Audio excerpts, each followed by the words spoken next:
Hello everyone, welcome to my channel. आज हम class 6 NCERT Hindi के चौथे चैप्टर को पढ़ेंगे, जो कि एक कविता है। कविता का नाम है चांद से थोड़ी सी गप्पें। ये जो कविता है, इसमें क्या है, एक 10-11 साल की लड़की है। वो क्या कर रही है, रात को खड़े होकर अपने टेरेस पे चांद को देख रही है। और चांद को देख के उसके मन में जो जो विचार आ रहे हैं, तो उसके बारे में इस कविता में बताया गया है कि वो चांद को देखकर क्या क्या विचार उसके मन में आ रहे हैं, क्या क्या वो बोल रही है। तो चलो हम ये कविता पढ़ना शुरू करेंगे। इसकी पंक्तियों को पढ़ते हैं। गोल है खूब मगर आप तिरछे नज़र आते हैं जरा, आप पहने हुए हैं कुल आकाश तारों जड़ा, सिर्फ मुंह खोले हुए हैं अपना गोरा चिट्टा गोल मटोल। तो पहली जो पंक्तियां हैं, इसमें ये लड़की कह रही है गोल है खूब मगर, कि वैसे तो आप पूरे गोल हैं, लेकिन क्या है, थोड़े से उसको तिरछे नज़र आ रहे हैं। आप पहने हुए हैं कुल आकाश, कुल का मीन्स यहाँ पे दिया हुआ है सारा का सारा, मतलब पूरा। कह रही है कि तारों से जड़ा हुआ पूरा आकाश आपने पोशाक की तरह पहना हुआ है। सिर्फ मुंह खोले हुए हैं अपना गोरा चिट्टा गोल मटोल। और उस जो आपने आकाश को ओढ़ा हुआ है अपने चादर की तरह, उसमें से क्या खोला हुआ है, सिर्फ आपने अपना मुंह खोला हुआ है, जो कि गोरा चिट्टा और गोल मटोल दिखाई देता है। अपनी पोशाक को फैलाए हुए चारों सिमत मतलब होता है दिशा, ठीक है। तो अपनी पोशाक को फैलाए हुए हैं चारों सिमत, यानी कि चारों दिशाओं में आपने अपनी पोशाक को फैला रखा है, क्योंकि आकाश रूपी बताया है ना उसने, आकाश रूपी उसने पोशाक पहनी हुई है, बच्ची कह रही है। तो चारों दिशाओं में फैली हुई है, क्योंकि जो आकाश है वो तो पूरे हमारे चारों तरफ फैला हुआ है पूरे आकाश में, तो उनकी जो पोशाक है वो पूरे आकाश में चारों दिशाओं में फैली हुई है। आप कुछ तिरछे नज़र आते हैं जाने कैसे, खूब हैं गोकी। अब वो कह रही है, गोकी मीन्स होता है हालांकि, कि वैसे तो आप गोल गोल से लगते हैं, लेकिन थोड़े से पता नहीं क्यों तिरछे नज़र आ रहे हैं। वाह जी वाह, हमको बुद्धू ही निरा समझा है, हम समझते ही नहीं जैसे कि आपको बीमारी है। अब इसमें वो लड़की कह रही है कि आपने क्या हमको, वाजी वाह, आप क्या हमें बुद्धू समझते हैं, आपने क्या हमें बेवकूफ़ समझ रखा है, मुझे क्या समझ नहीं आता, हमें क्या समझ नहीं आता कि आपको कोई बीमारी है। आप घटते हैं तो घटते ही चले जाते हैं। अब यहाँ चाँद के बारे में दिया हुआ है, दिनों के हिसाब से होता है ना, कि चाँद दिनों के हिसाब से कभी तो घटता है तो घटता ही चला जाता है, यानी कि उनका आकार जो होता है चाँद का, वो छोटा बड़ा होता रहता है, वो एक जैसा तो नहीं रहता। इसलिए वो कह रही है कि आपको कोई बीमारी है, उस बीमारी की वजह से आप जब घटते हैं तो घटते ही चले जाते हैं, और जब बढ़ते हैं तो बस यानी कि बढ़ते ही चले जाते हैं।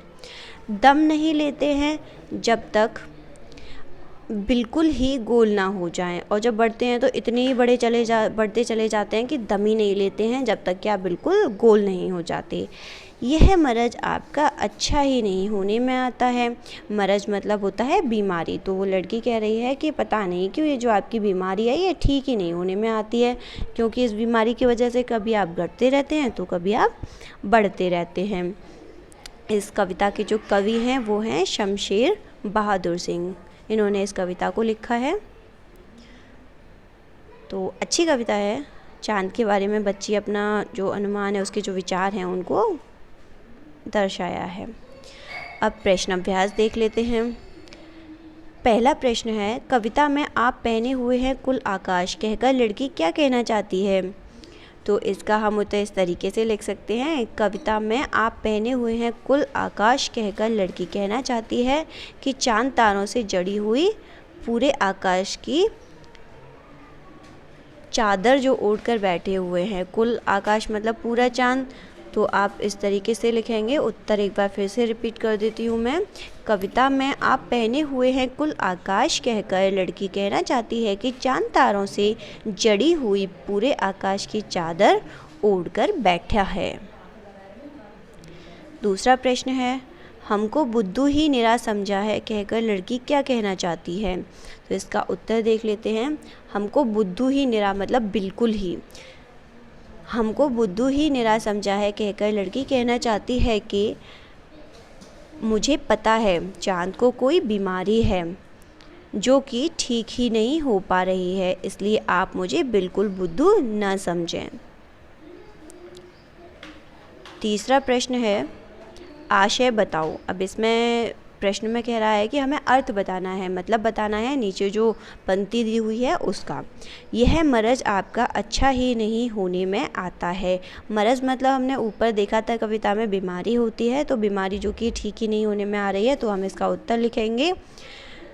कवि प्रस्तुत पंक्ति द्वारा कहना चाहता है कि चांद को कोई बीमारी है जो ठीक होने का नाम ही नहीं ले रही है। इस बीमारी के कारण चांद जब घटता है तो घटता ही चला जाता है और जब बढ़ता है तो बढ़ता ही चला जाता है।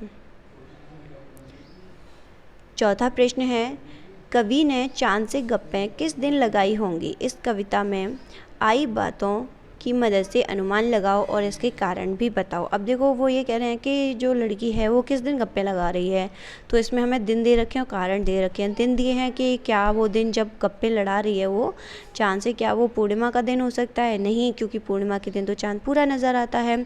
अष्टमी से पूर्णिमा के बीच का दिन हो सकता है या फिर प्रथमा से अष्टमी के बीच का दिन हो सकता है।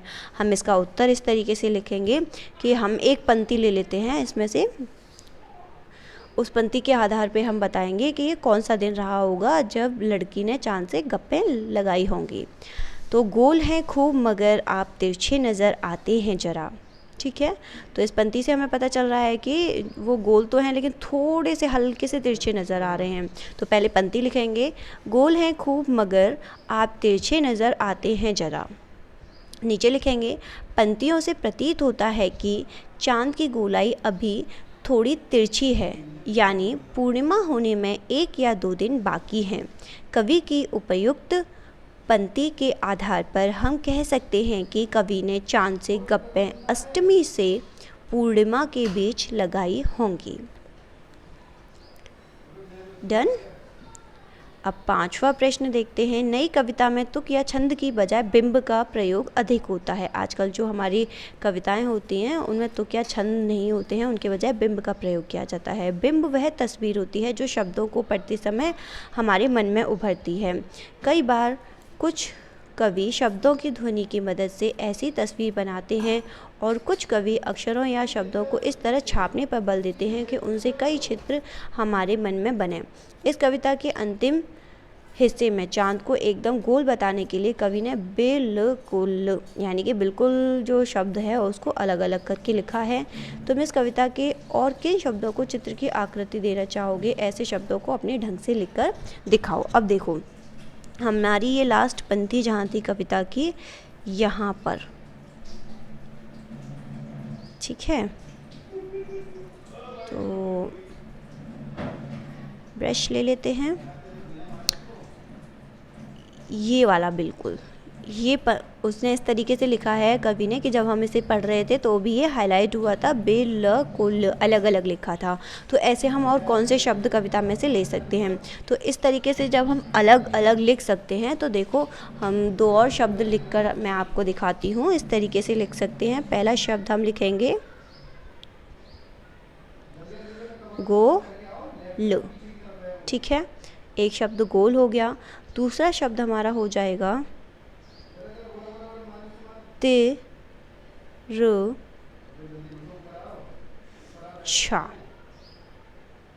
या फिर तिरछे भी हम कर सकते हैं, ठीक है, तिरछे, क्योंकि उसमें तिरछे वर्ड कविता में दिया है। तो एक हो जाएगा गोल, एक तिरछे और तीसरा बिल्कुल दे ही रखा है, ठीक है। इस तरीके से आप इसका आंसर लिखेंगे। तो आपकी ये कविता के ये एक्सरसाइज कंप्लीट हो गई है। जो कविता में से आपके क्वेश्चन आंसर्स दिए हुए हैं, इसके बाद वही आपके गैसिंग वाली एक्सरसाइज है जो कि बस हमें ऐसे ही अनुमान लगाना होता है, ठीक है। तो इसको आप खुद से कविता को पढ़िएगा, फिर अनुमान लगा के अपने आप देखिएगा कि आपको कैसे करना है। कविता बहुत ही अच्छी है। इस तरीके से हमारे मन में भी बहुत सारे विचार आते हैं ना कि गोल है, गोल मटोल से दिख रहे हैं चांद, हम लोग भी सोचते हैं जब बच्चे होते हैं, तो इसी तरीके के विचार हमारे मन में आते रहते हैं। तो उसी के बारे में कवि ने इस कविता में हमको बताया है।